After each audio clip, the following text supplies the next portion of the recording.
Hey, it's Drew, and this is a special episode because it's just me talking to me about B2B brand strategy, one of my favorite subjects. In fact, it's such an important subject that I recently published a 12,771 word blog post. Yeah, we're doing a little renegade thinking here on the topic of B2B brand strategy. So this episode will give you just a taste. Think of it as an amuse-bouche before you tackle this bigger, probably 25 to 30 minute report. That's how long it'll take you to read it. Anyway, thanks for listening as always. Here's the episode.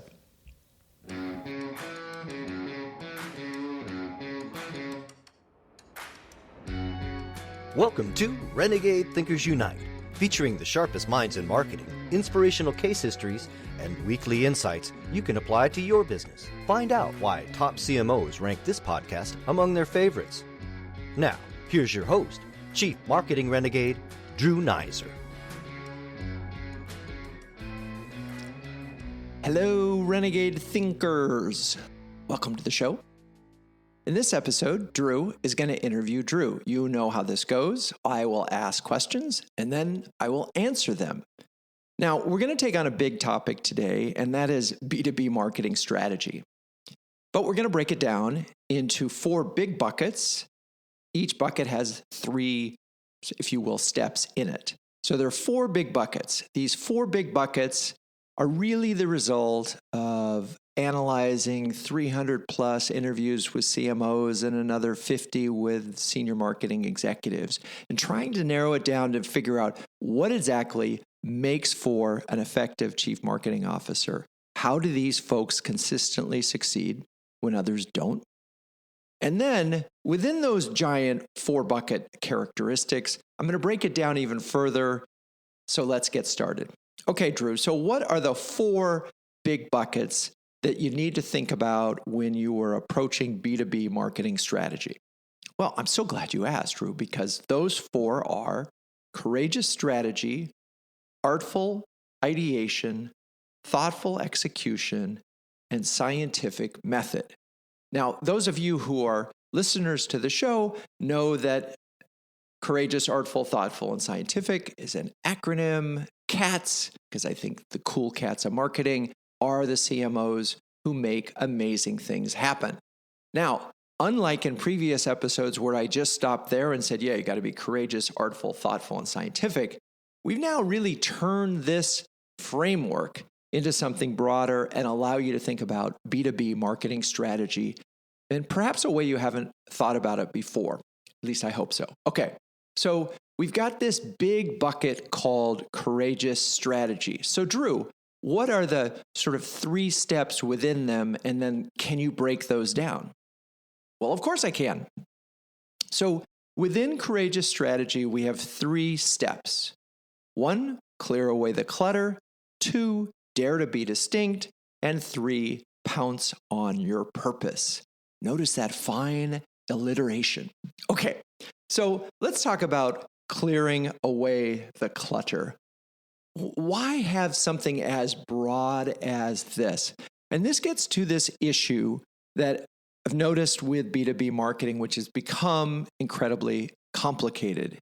And I don't mean just sort of modestly complicated. I mean ridiculously complicated. We did a study among CMOs, B2B CMOs, and we learned that 91% believe that marketing has become significantly more complicated in the last 24 months.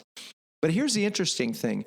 Different survey among CMOs asked the question, is marketing more effective today than it was 2 years ago? And the answer is no. So this increased complexity has not led to an increase in effectiveness. Do we think complexity is the problem? So Drew, is complexity the problem? Why, yes, it is.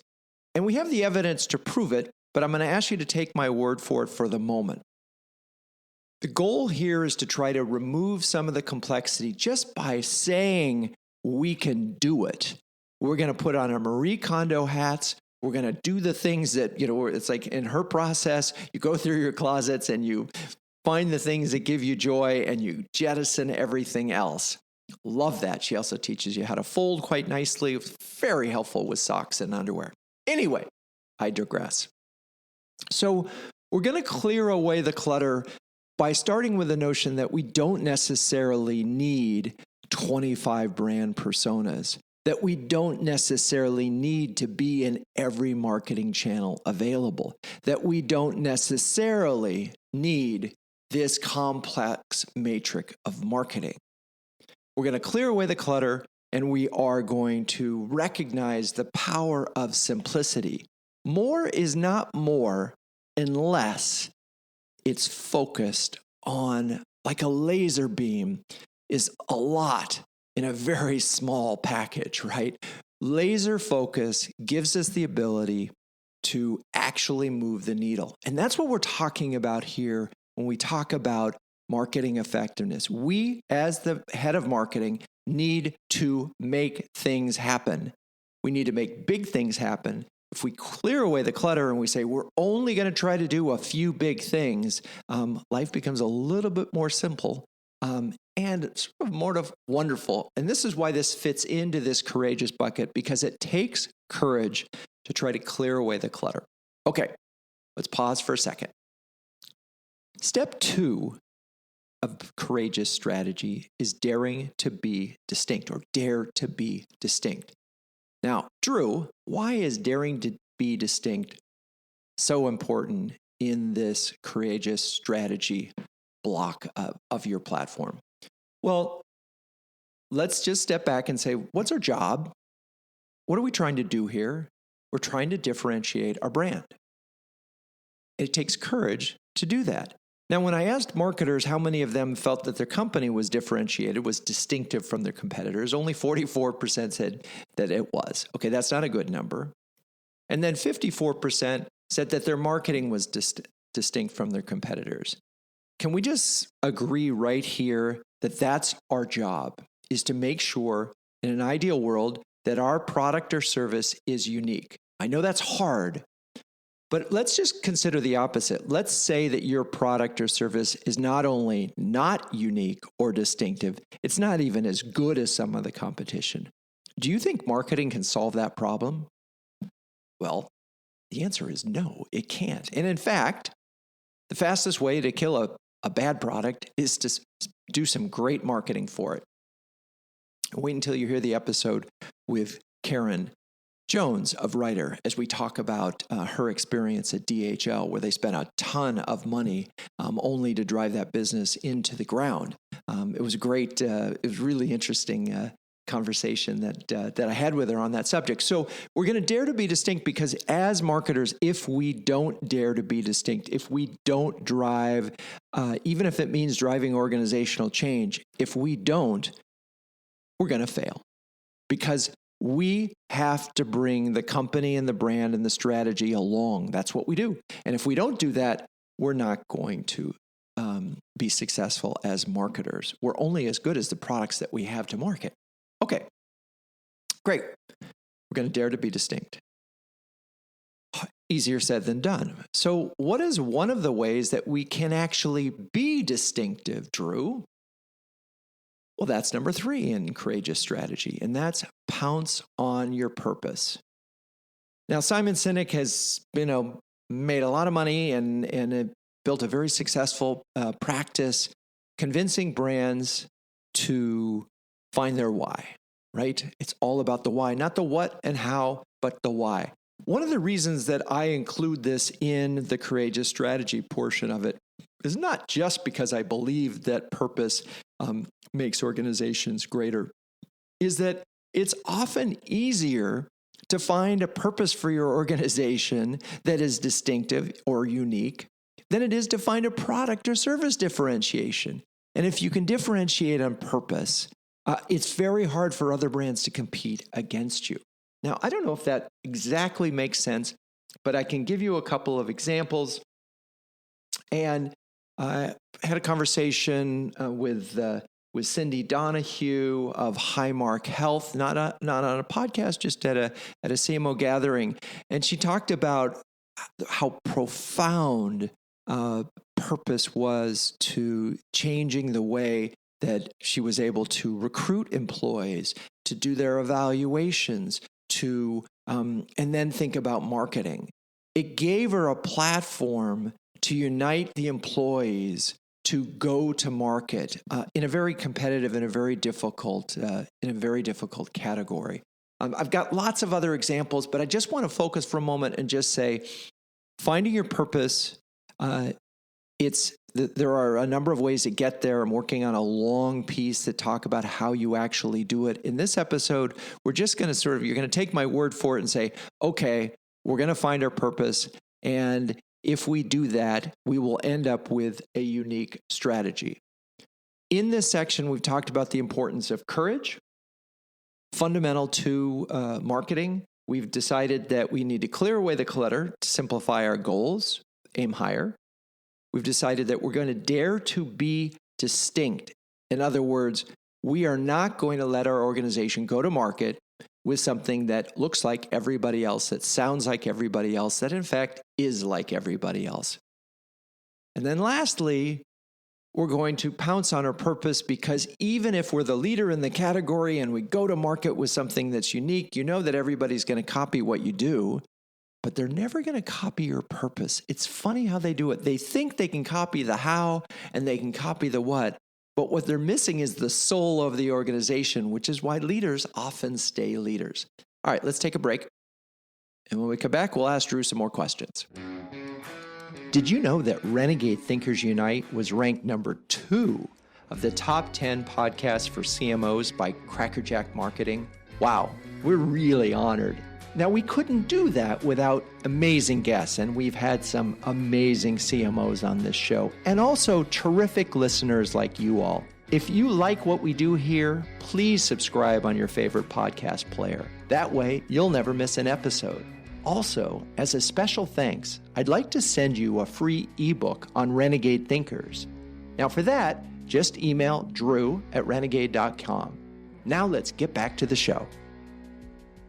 Well, I think you figured out we're back, and we're in part 2 of wielding the wisdom of over 300 CMOs and the 12 steps that I've described. So, Drew, what is part 2 of this platform of developing an effective brand strategy, of effective marketing strategy? Well, part 2 is artful ideation, right? We've got our strategy. Now we need to get to our idea. Okay, why is it idea?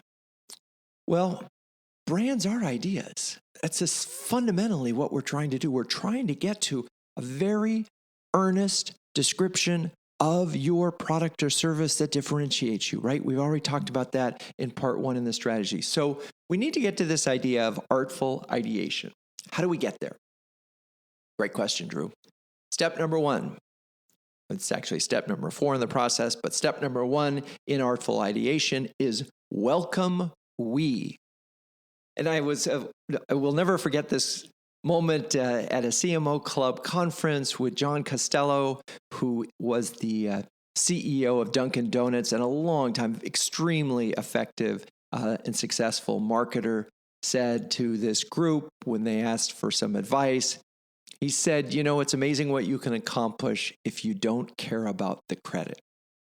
So as you think about being a chief marketing officer, if you're thinking about, this is about me and my personal brand, this is about me being the hero inside the organization, that's a problem and you know it. Okay, so I'll give you one other example, and a part of welcoming we is an assistance that we involve the entire organization. So successful CMOs befriend their CFO, they befriend HR, and they befriend sales, the head of sales. And they do all three with very distinct processes and purposes. So with the CFO, you're working out how we're going to measure this and get them involved in creating the metrics that matter.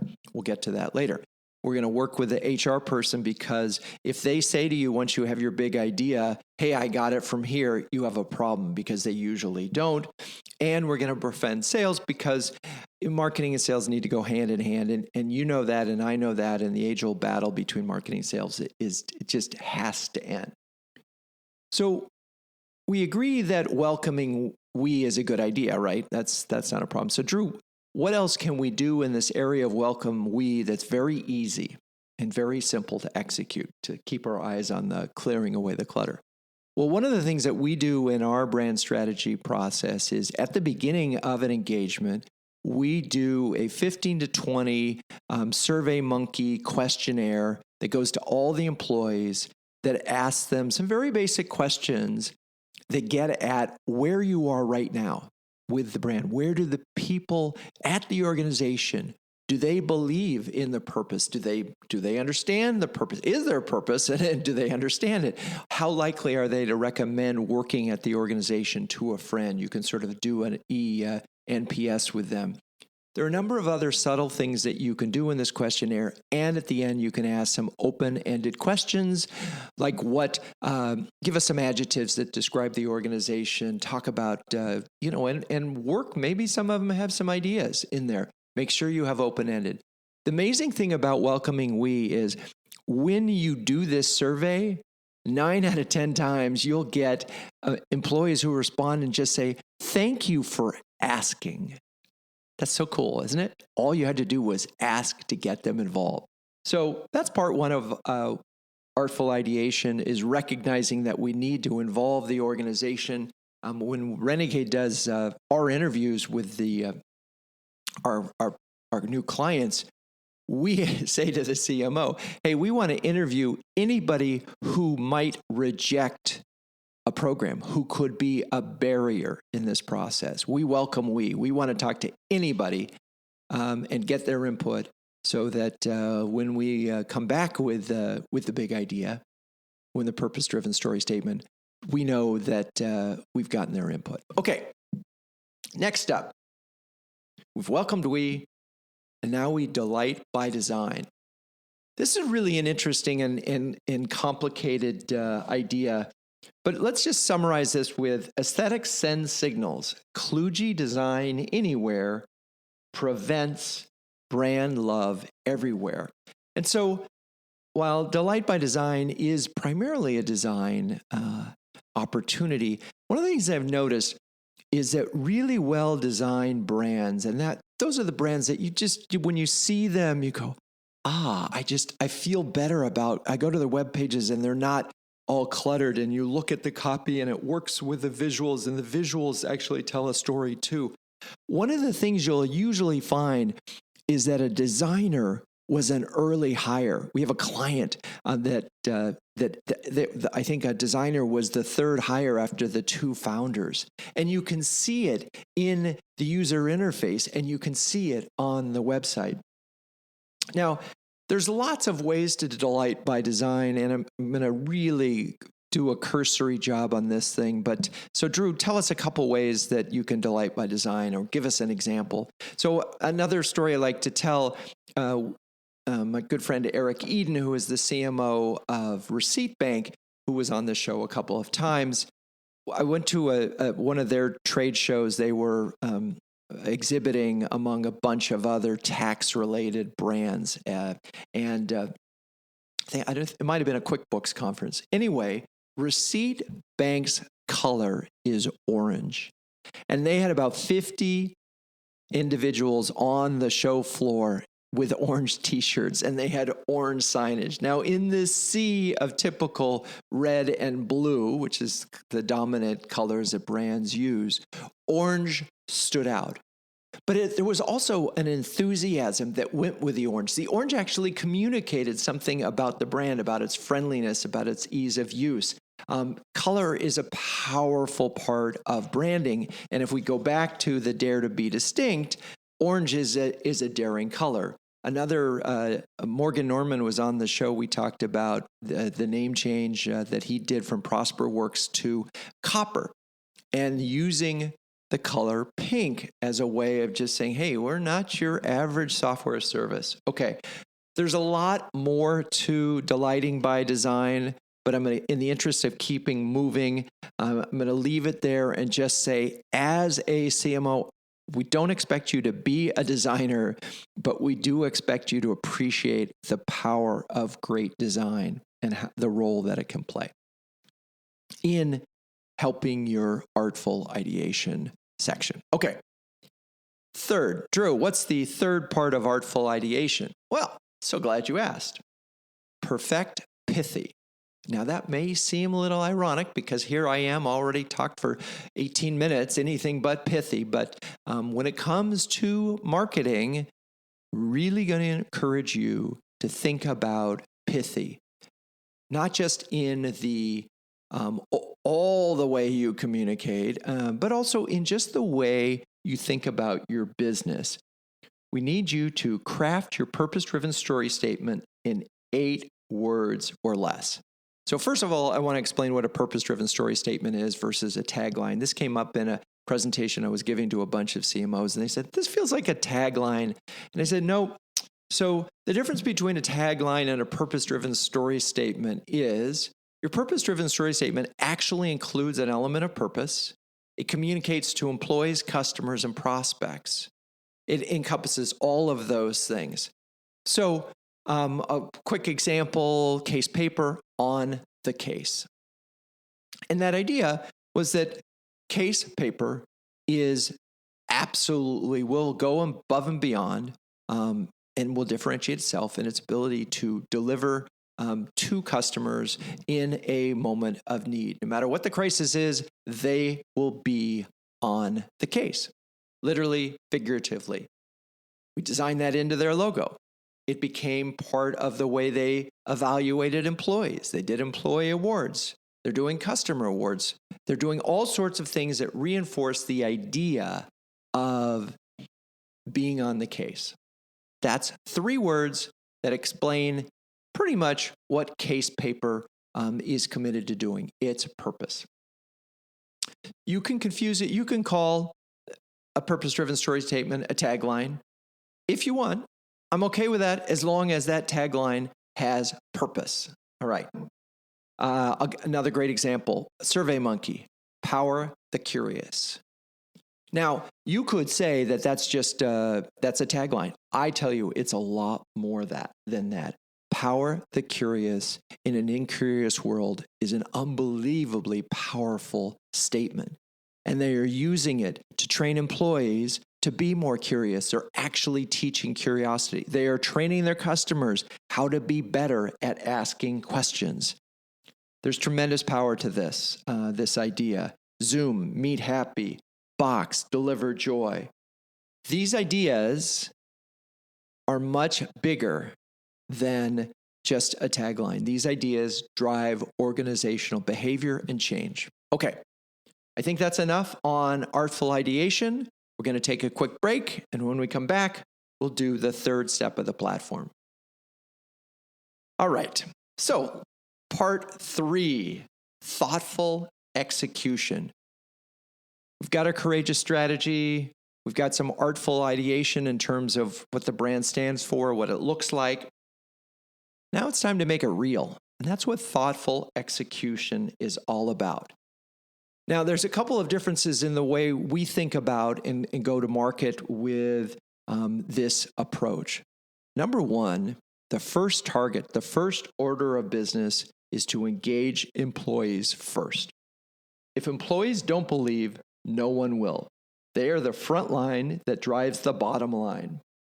When they're inspired, goodness follows. And you know this to be true. You know categorically, if employees aren't on board with your marketing, if they don't believe in your brand, everything falls apart the minute you go to market. How many times have I've heard these stories of where a new campaign is launched and then they call the call center and the call center has no idea about the new campaign and it falls apart. Wait, you just made this wonderful new promise and you don't deliver on it. So when we think about thoughtful execution, we think about how do we engage employees first? Deloitte has Deloitte University. We talked about that. Diana and O'Brien and I talked about that on the show. And they teach what it means to be a Deloiter. They actually teach the idea of empathy. It's an amazing story. Aetna, before they launched their new campaign, You Don't Join Us, We Join You, spent 6 months training their employees on how to rethink a customer experience. So if you call and let's say you wanted to get approval on a knee surgery, instead of just saying yes or no, this surgeon is okay and these costs are okay, at the end of the conversation, they'll say, 9 out of 10 knee surgeries, people want to get physical therapy. Do you want to get that set up now too? Just that little thing communicates and makes your promise, it makes your purpose-driven story statement real. So as you think about thoughtful execution, think about going to market with your new campaign with employees engaged first. Now, in the research that we did, 80% of CMOs will say, yeah, we totally agree, employees are critical. Then you say, how long did you allow for the program? And most will say 1 month or less. Now, sometimes that's enough. Most of the time it isn't. And the reason it's not is that we're talking about making a purpose-driven story statement real, meaning we're changing behavior, we're doing something that we didn't do before. And in order for that to happen, we need to train employees. And this is the difference. Again, if it's just a tagline, you don't need a month. I mean, you could do it in a day. Hey, we got a new tagline. If it's a purpose-driven story statement and saying, hey, we're going to change the way you're evaluated as an employee. If you're at case paper and you don't have a service orientation, if you're not committed to being on the case and don't know what that means and how we're going to measure it, you're going to have a tough time delivering on it. If you work at SurveyMonkey and you're not a curious individual, life's not going to be very fun for you, nor are you going to be able to deliver on that promise. So we're going to engage employees first. Great. Okay, Drew, what's next? Cultivate customer champions. We need to do what it takes to engender brand love. Make your customers the hero of your story. Of course, it's not about you, it's about them.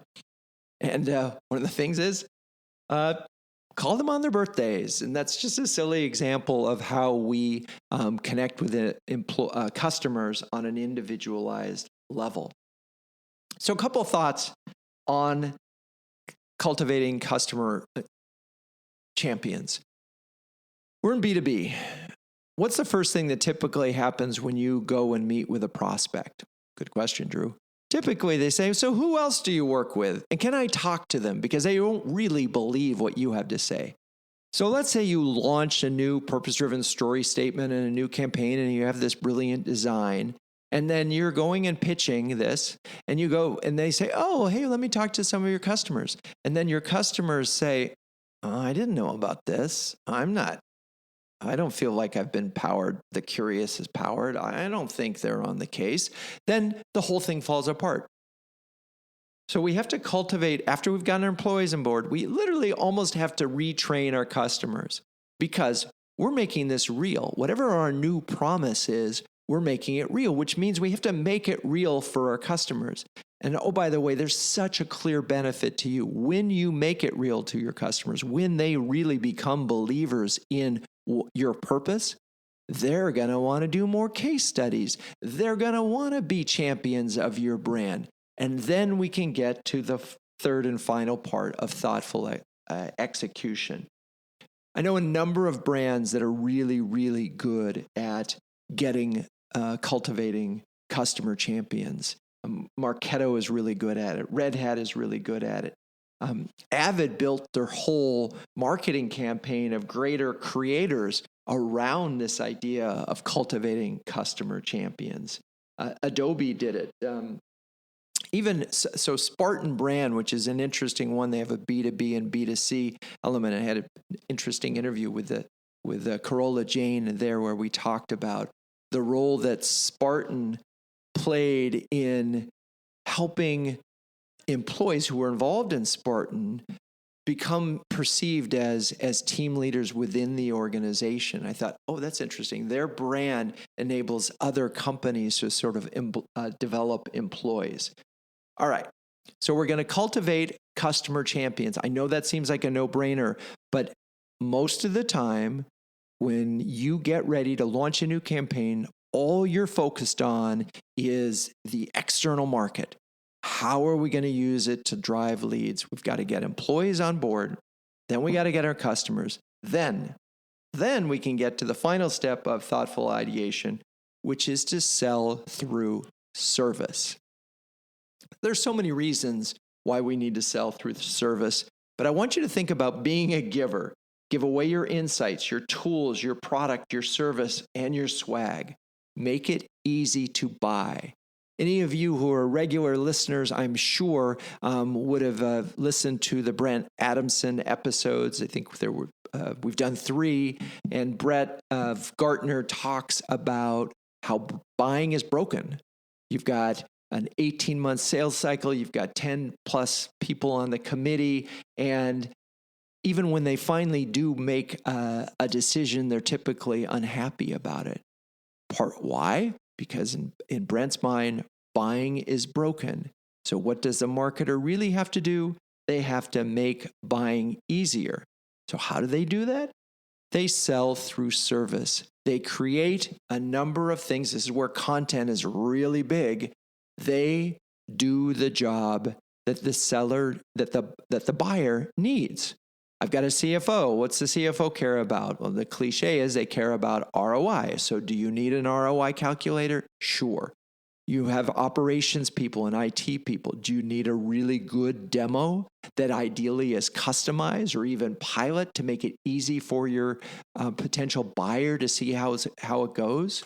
Do you provide a comparison of yours and try to do it as neutrally as possible, but a buyer's guide for the category that says, here are the 25 questions you must ask.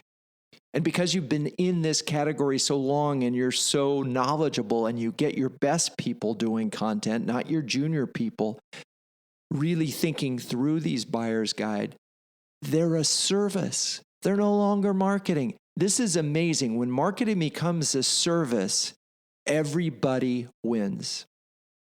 Now, I could go on and give you lots more examples, but we're already into 30 minutes of this episode. So we're going to take a break.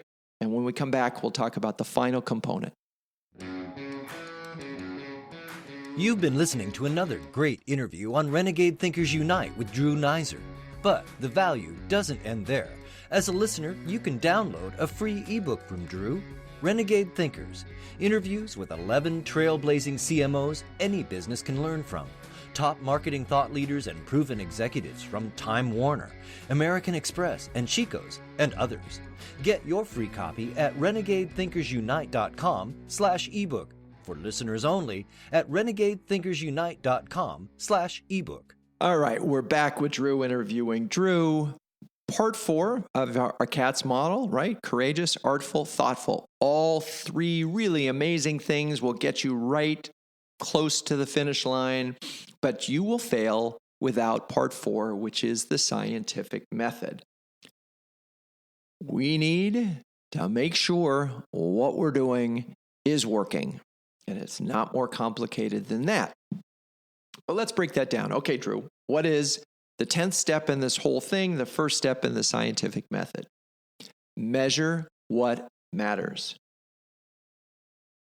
Now, that seems so obvious, and we've seen this before, and it's like a no-brainer, but I often see a dashboard for a CMO and it has about 35 or 40 things. And I've had a couple CEOs on the show, and one of the things that they talk about is that the CMOs tend to bury them with data as if that is the way to sell what marketing is doing. And what the CEO really said is, no, I only need a few metrics. And I can't, if you're overselling these metrics, it's a problem too. So we need to measure what matters. So this is something I mentioned earlier in the Welcome We. You as a CMO, you as a marketer, need to sit down with your CFO or your CEO and say, let's develop some metrics that you believe matter, to the point that if we achieve these metrics, you will realize that marketing is not an expense, but in fact, it is an investment that drives the business forward. And we're going to do this with blended metrics, not individual metrics, because individual metrics are problematic in marketing, and we know this to be the case. So if we look at our 3 primary constituents, we could say we have employees, customers, and prospects. All are relevant in the marketing formula because we already talked about that, right? So we need a measure for employees, we need a measure for customers, and we need a measure for prospects. So if we start with employees and we say, great, retention is an interesting measure, but that can get tricky because we may need to hire a lot of people. So if we're a fast growth company, 25% of our employees could be new over the last year, and that could be a good thing. So depending on where you're on a cycle, we're going to develop an employee metric that reflects the strength of the brand. Do they understand what the purpose of the organization is? Can they parrot that back? Do they understand it? That's sort of part one of this thing. Longevity could be another. You may have some productivity measures that you want to put in place. You may just want to have a general happiness measure. But the idea is we want to get a measure about employees there. Okay, part two of the measurement is customers. Obviously, we want our employees to stay with us. That's so lifetime value is a good measure. But also, one of the factors that really matter is likelihood to recommend. I'm not a fan of NPS on an individualized basis, but as a blended metric with other things, I think it's brilliant. Because we do need to know of the folks that say they're going to recommend us, how many of them will really stand up and be case histories? So if we just look at it as how many of our brands are actively willing to promote us and feel really good about that, and we do that as a percentage and we track that and say that's a goal, that's a metric that you can move that will really matter. NPS is just too big and too broad for you to create actions against. So, and third and finally, and this is the one that every CFO and CEO really cares about, and that is sales velocity of some kind. Now, if you have an 18-month sales cycle and you are simply saying, we're just measuring pipeline, right? The number of leads that marketing drove into the organization. Fine, I put it in there as a part of your blended metric. The reason why I don't want you to stop there is you have these leads in there. You're not going to know whether they're actually going to be sales for 18 months. In many cases, or 12 months. And by the time it gets there, was it the lead? Was it the marketing that you did along the way? Was it the great demo that either helped you win it or lose it? Was it the relationship? Was it a referral that or a recommendation that closed the sale? So yes, marketing needs to build awareness, no doubt about it, and share of voice matters. So I would say to you that think about measures that include some kind of awareness, whether it's share of voice or site traffic, something to do with lead generation. But I want it to be based on quality leads, not just leads, right? Some kind of quality leads. So if you want to do what they call SQLs, fine. And then somewhere along the way, there needs to be a close measure, right? Revenue at the other end of it. All right. So we're going to measure what matters. That's probably the weakest part of this this section, if I'm honest, because the reason it's weak is it varies by company. But I just want to get you the mindset that you're not going to create a dashboard with 300 different measures. Try to get to some blended metrics that your CFO will agree. You can modify them over time. But the goal is to simplify the metrics. So when you go stand in front of the board of directors, say, we are making progress against these 3 or these 4 measures, and these are the ones that matter because we've got consensus on that. Okay, next up, and this is a huge issue, automate attentively. Marketing technology, MarTech, is only as good as the staff that uses it. Master one before adding another, and keep the fully baked cost of these things 10% or less of marketing. So this is the reason why this is so important is Forrester did a study where they looked at the marketing technology investments that a number of companies had made and realized that they had overinvested, I think something to the tune of $16 billion. And they said if they took that money, it would generate an incremental $10 billion in revenue.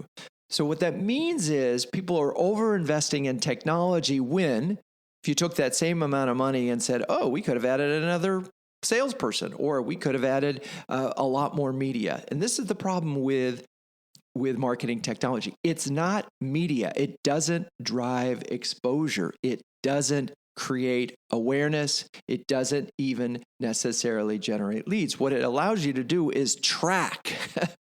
And so if you put an overemphasis on tracking, you're going to put an underemphasis on the things that you will create actions that you want to track.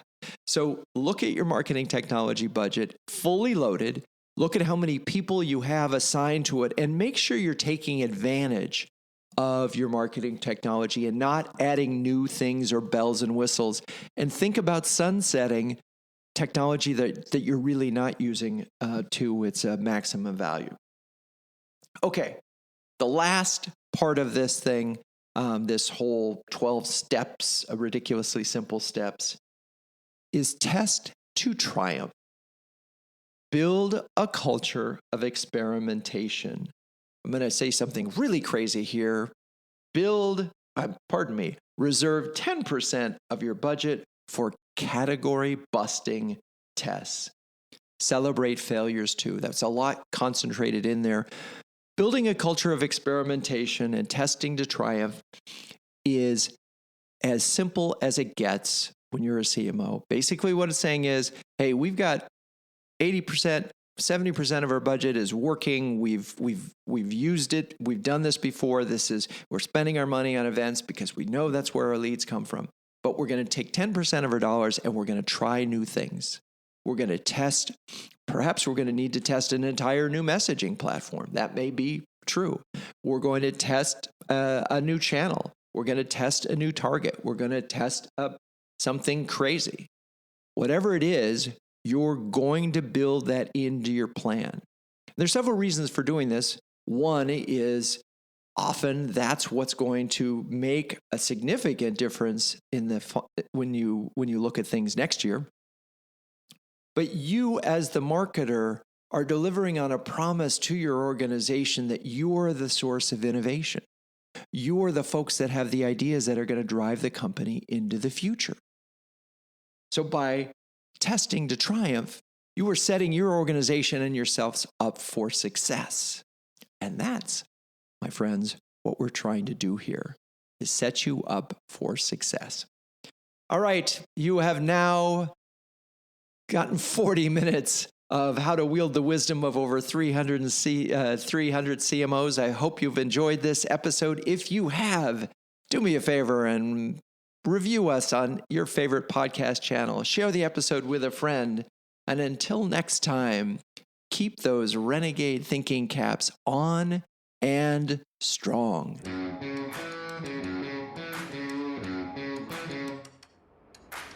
This has been Renegade Thinkers Unite, but it doesn't end there. Just go to renegadethinkersunite.com for more and subscribe to the show. That way, you'll never miss an episode.